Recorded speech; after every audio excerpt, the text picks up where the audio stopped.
Welcome to the story of Millie Salmon and the Infinite Shop. This is Chapter 3, Real Enough. Now that Millie knows what the shop can do, she can find out if she can be a part of it.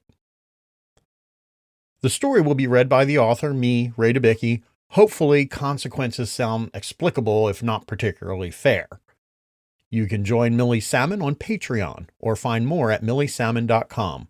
And you can follow this podcast and other stories on social media at Infinite Shop Limited.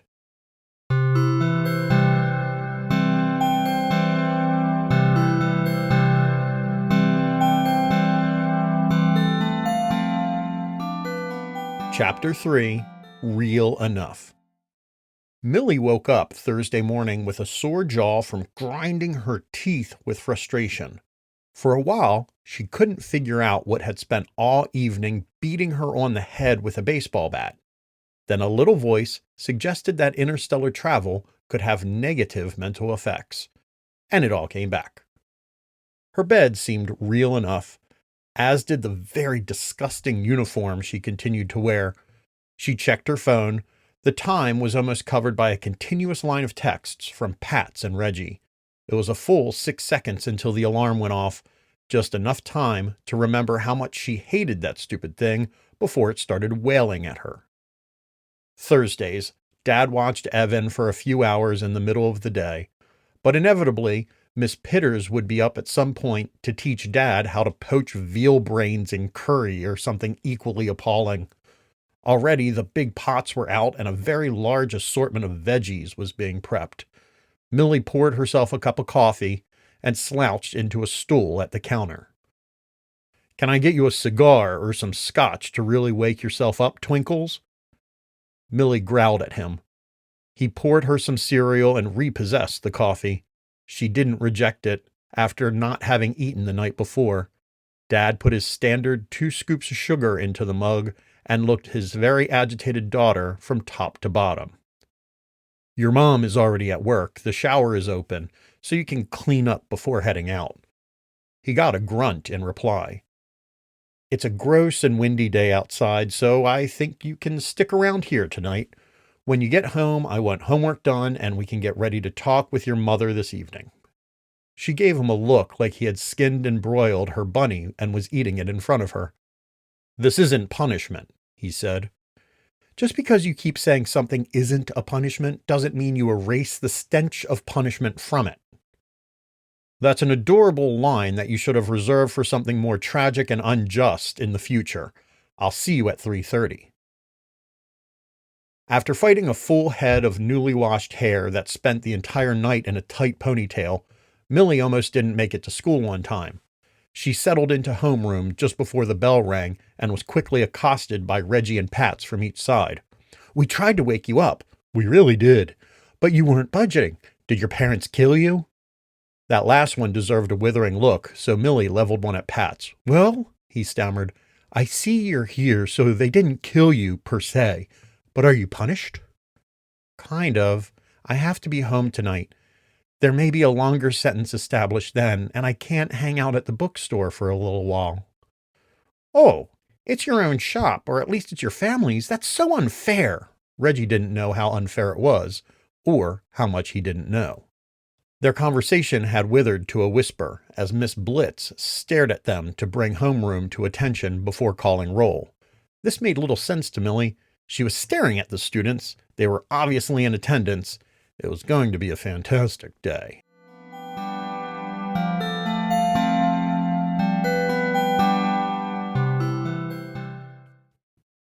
The bell above the shop door jangled. Jules awkwardly backed in, pulling Evan in the stroller, careful not to wake the sleeping boy. It was a deeply unusual sight, but Grandpa didn't point out how long it had been since Jules had been in the shop when it was open. "How did it go?" Grandpa asked instead. "Wonderful. The librarians are just infatuated with him and will keep him for any story time imaginable." Jules checked the boy was still dry under the stroller cover, then took off his own raincoat. "Very good."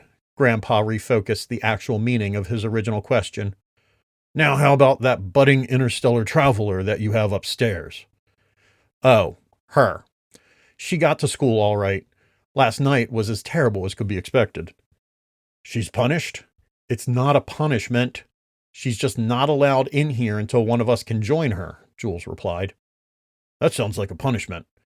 Thank you, Team Millie. Grandpa sniffed. I would know nothing about such things.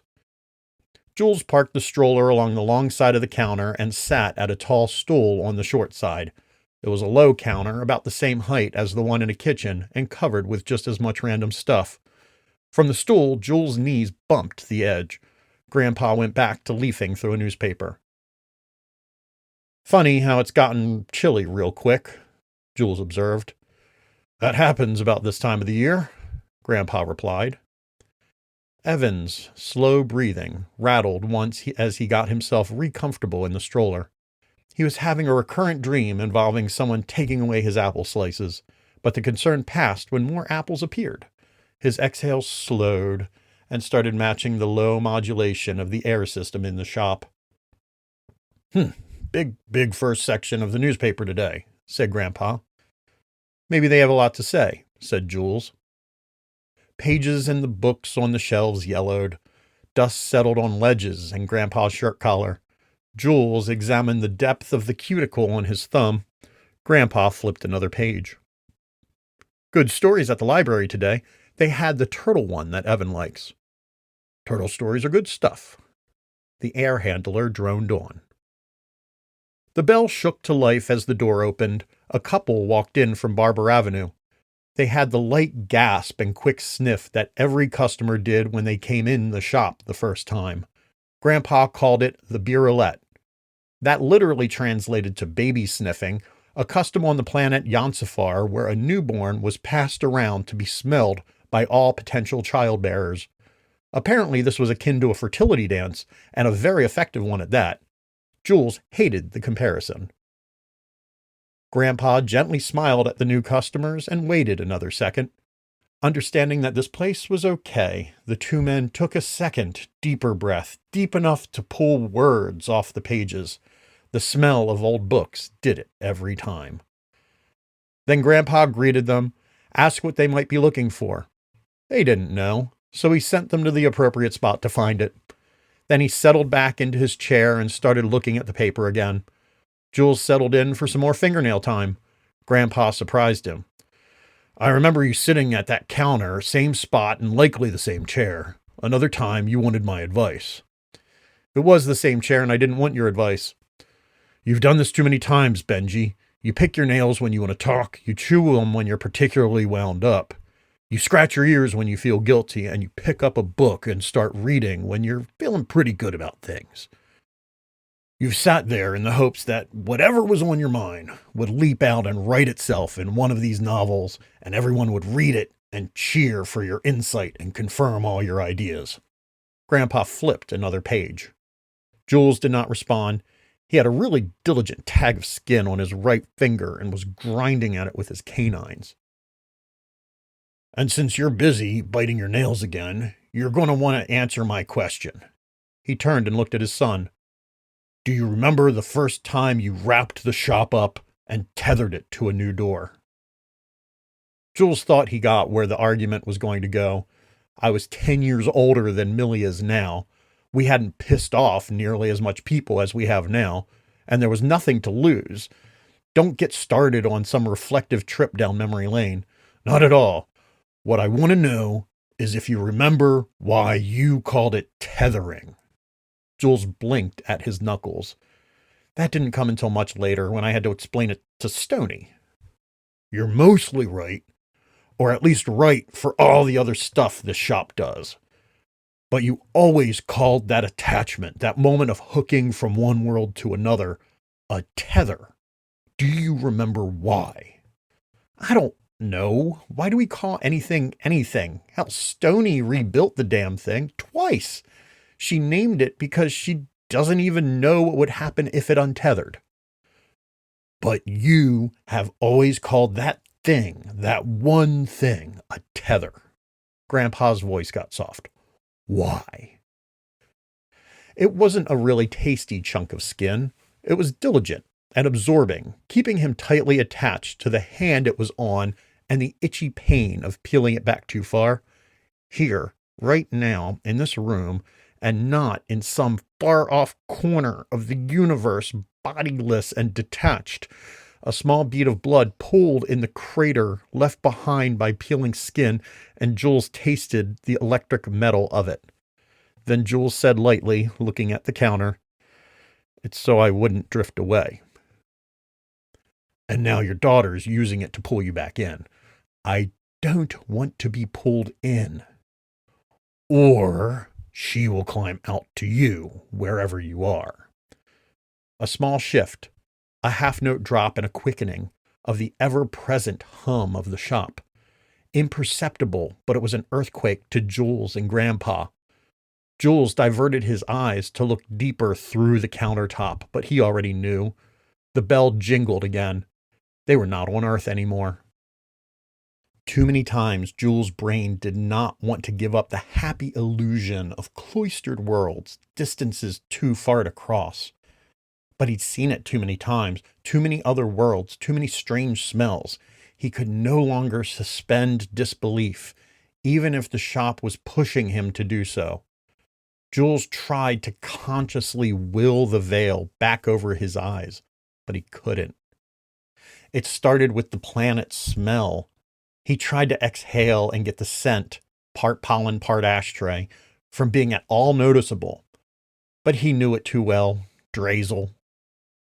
But it was just a smell. Anything could make it. Barber Avenue was just outside and Hudson Street around the corner, just on the other side of the door, he tried to lie to himself. It was wet outside and someone had simply tracked in wet boots. Rotting wet boots. He at least waited for the door to close before looking at the new customer. A closed door would be impossible to prove his neighborhood was not on the other side. He tried not to notice the clicking of hard shell on the wood floor and wanted to consciously disregard that the customer was a solid 8 feet tall with a carapace and an antenna. Grandpa waited for Beer Roulette to pass. It was the same for all. And then he directed the customer down the hall to the left. The giant insect brushed up against the two other customers. All of them said "excuse me" and "good afternoon" quite pleasantly, and understood the words and the pleasantness. The human men checked out, 3 books and 2 vinyl records, and paid with a credit card. Grandpa gently put the items into 2 bags, and the gentlemen left with broad grins on their faces. The Dreselarian continued to the cuneiform rune section. The humans stepped across the threshold and into the breezy Barber Avenue sidewalk. Jules exhaled. Grandpa sat back down. The planet Drazel is one of the few we have encountered, with 5 sentient species that evolved simultaneously. 1 planet and no oceans at that. All one big, moist sandbox. 3 of the species have legends on the importance of cooperation between the species. 1 has legends of the importance of a fiber-rich diet. And 1 is a hive mind slime mold whose mass steers the planet to scorch any areas where wars break out. Say what you mean, Dad. Benji? Don't call me that. Fine. Grandpa's voice stiffened like his back. This was no storytelling anymore. This was Jules' father speaking. Ben Julia Montaigne, you will bring that child back into the shop. You will train her. You will not wait for her to be paralyzed by fear. Jules stiffened his own jaw and hissed through his teeth. I will discuss it with her mother.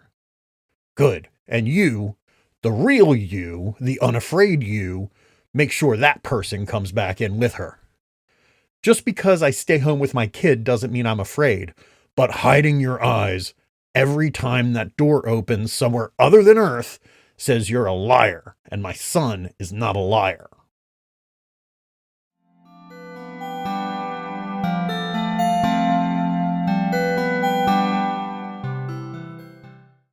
Millie was raspy at ensemble practice that afternoon, so Miss Collins, who the school also brought in for choir lessons, sent Millie home early, but not after a few wide palm claps on the back to see if the phlegms could loosen up. It's this disgusting weather, she said, brought in by the bad air from the ocean before settling into the cold. This place will be my death and the death of us all. None of that made any sense, and Millie knew perfectly well that she just slept bad all night, but she accepted Miss Collins' diagnosis and her prescription for tea with lemon and honey and ginger and maybe some juice from a jar of olives. Millie crept into the house before being smacked across the face by some horrifying smell from the kitchen. Obviously, Miss Pitters had not finished in the kitchen and was still in the midst of mayhem. Scratchy singing may have been preferable. The old woman was barely taller than the counter and had to reach above her head to stir what was ever in the largest pot on the stove. It was a terrifying maneuver to watch. Her perfectly egg-shaped form went up on the tiptoes of the whip-thin legs so she could get her formidable nose just above the edge of the pot. Her substantial bosom was a hair's width from the glowing hot burner that was turned all the way up to douse the bottom of the cauldron in red. She settled back down into her house slippers, stirred furiously, re-examined the contents, and shuffled back across the kitchen to gather more things to throw into the pot. Millie tried to sneak down the hall, but Miss Pitters caught sight of her. "Dearie, come on over here and have something to eat. All the day at school must have made you famished." Such loud sounds should not have come out of the tiny head on that very large body. Miss Pitters came over for a hug and was only lightly returned by Millie, but it was long enough for the old woman to swish Millie up and in a single unbroken motion place her on a stool at the counter with a full bowl of stew, buttered bread, and a glass of milk before her. Worse, the stew was actually tasty. "Is this what we're having for dinner?" Millie asked. "This is fantastic." "Oh no, sweetie. Your father's stew is in this other pot. We're cooking for the poor dearie from church that just had triplets. We think triplets? Never heard of that in our day. A lady doesn't have adequate parts for such things. Dearie's going to need all of the help possible just to keep up her strength. So we made her stew. But it tastes good?" "Yes, very good," Millie said as she thought about how to switch pots. Sure, she was trying to serve a nursing mother something dark and smoldering and possibly toxic, but Millie was sure the babies would be able to recover. Alas, Dad soon reappeared and started working on portioning out Miss Pitters' stew as a week's worth of food for the new family. Millie was stuck with whatever was housed in pot number 2. She savored her last bites of Miss Pitters' stew. With Miss Pitters out the door, Dad came back into the kitchen to finish up his stew and double-check that Millie was working in the right direction. "And your history homework." "Done for the next 2 weeks. And your science homework." "I finished reading the textbook. That is the class. I could take any quiz right now." "I actually believe you. Miss Blitz does not seem the most engaged. Any projects?" "Nope." "And your vocals for Miss Collins?" "Listen through the new music. I'm not ready to start singing today. She even sent me home early." Millie emphasized a slight rasp. He looked her over. "I believe you on that one, too. Anything else to add for the good of the order?" "Not so much. Do you want to give me a preview of our conversation tonight?" "No, not so much." Jules still stung from talking to his own father. He had no incentive to get beaten on from both generations. "I'm sure we're going to be a couple of really awful people to you, probably forfeit all the rights guaranteed to you by the First through Eighth Amendments of the Constitution." "You're going to quarter troops in my house?" "See, I believe you finished your history homework. Good job." They sat down for dinner when Mom arrived home and Dad started dividing the soup. Millie piled plenty of bread onto her plate just in case. The stew wasn't terrible. It wasn't Miss Pitters, but it would not have damaged the floor too badly if it had spilled. Dad was examining his spoonful of veggies. "I thought I asked Miss Pitters to put that taro and the fresh nutmeg in the pot. I can't taste either of them. Poor old woman must have forgot." "Answers that question. Thank you again, Miss Pitters." She got about a third of the way through her dinner before the topic of the evening just wouldn't be controlled any longer. "So when do I get to go back into the bookstore?" "You can go back into the shop any time," Mom answered. "I thought we covered that yesterday." "No, You said I couldn't go back without one of you. That's right. You can go back any time, but we're going with you. Millie started feeling her teeth gritting again, like they had all last night. Okay, wait a minute. I think we're getting off to the wrong start here. Jules turned to Stony. We may want to change how this is handled. Millie grit her teeth again. You're changing the rules? Stony grit her teeth too. Would you like to explain it to me too, dear? Jules looked at Stony. Not change that. Maybe adjust the time frame. Millie started into a yell. I'm going to be punished longer? More? No, Millie. Stony forced a calmer voice. Wait 1 second. She turned to Jules. We can work that out later. What? I was corrected in my thinking. Oh, Stony did not like that. But it was not the issue for right now. She was unsure why Jules would bring it up if it did not impact what they were talking about right now. They'd have that conversation later, not in front of Millie, who had to straighten up right now. Your punishment? You said it was not a punishment. And you will be getting out of this in a much better situation if you stop interrupting, Jules shot back. You did not ask your mother a very positive question to start this discussion. Would you like to try again? Millie took a breath and started reformulating. So, the shop. When do I get to go back to it? She enunciated the capital letters of the shop, like she started hearing from her parents. It wasn't a bookstore anymore. It was its own thing that needed capital letters. Jules didn't like that so much. Wrong question again, young lady. Millie, Mom said, the question we are going to answer is, how do we work together to build trust so that trips to the shop are possible? Could you be more ridiculous? I'm not one of your bank tellers. Jules, I'm starting to wonder if her questions suggest she isn't nearly ready for anything close to this responsibility. Look, Millie, please work with us here. How can I? You're changing the rules on me. Stony laughed at that. Millie, changing the rules is the least of our worries. We have changed games. We moved from playing checkers to juggling hatchets on the back of a bucking moose. But there's nothing that compares between yesterday morning and this evening, and nothing is ever going to be the same again. No, nothing is the same. Am I even human? Child, you're as human as anyone you'll meet at your school. Don't try to get too smart with anyone on account you're some off-worlder. Millie's world curled up into a little fist of sniffing irritation and punched the table. The table rebounded with enough resentment that not a scratch appeared. She would rather have explained the hole or the spilled glasses rather than the impotent, hollow thump. But no words summed up the feeling, so she didn't even look up. Okay, that was a terrible display of childish destructiveness. Dad's going to walk you to school and back. Wait, what? Jules said. And I'll hand you your lunch and kiss you on the cheek before sending you out the door, Stony continued.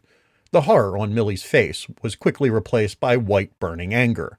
No fair, that's completely out of bounds. Please, Millie, Jules tried to coo. We're not talking fairness here, sweetie. We're talking safety, period. Fairness cannot overrule the dangers that are on the other side of the shop door. Just like she heard the punishment part of the thing her parents called a non-punishment, Millie kept hearing the unfairness part of the thing her father said wasn't about fairness. It hunched her shoulders up towards her ears and pulled her hands into tighter fists and puckered her lips. There weren't tears in her eyes. They were shaking too badly. All Millie heard was the tone her parents took to treat her like a child. Sweetie, young lady, dear, all the things they tried to say to be gentle sounded like they dressed her in a frilly skirt and a bonnet. Millie dug deep, deep in her own mind. She felt her age and that long lifespan where she had been cooped up for far too long. Not cooped up, hidden. All the things her parents knew about that were hidden from her. And it was all being used against her. All of the energy bound up by the four walls of this tiny apartment and the controls of her parents flooded Millie's brain and all the pieces Millie thought she knew of herself. Anger overwhelmed Millie, the kid who liked to draw. It slammed past Millie, the friendly student and the happy singer, and it blew straight past the Millie whose only true prior punishment had been staying up all night reading about Valhalla. It found the Millie who was ready to let loose a torrent of insults rancid enough to chip the shellac on the antique chair in the hallway. Her parents took this new information in two different ways. Stony did not respond well. Millie had always known her mother could read minds, or at least hers. Millie would find out that her mother was much more powerful than that. Not only were there sheer telepathic abilities, Stony Salmon could bend people's wills to her own. She could stare down very powerful members of societies across the universe, understand their deepest desires, and beat them down with it. Stony saw her daughter, the girl to whom she had given birth and spent so much mental energy protecting and nurturing, questioning her parents' decisions and calling them stupid. The decisions and the parents. Stony's reaction was bad. To put it simply, she flew off the handle. Jules' response was worse. Perceiving that he was trying to benevolently broker peace, even after being beaten up by his own father that afternoon, Jules went a little crazy. And that is how Millie got into her first screaming match with her parents. That is how Millie's bedtime was set at 7 p.m. forever. That is how Millie's accounts on various websites were frozen, again, forever. And that is how Millie learned the true meaning of punishment. She was never allowed to set foot in the shop again, forever.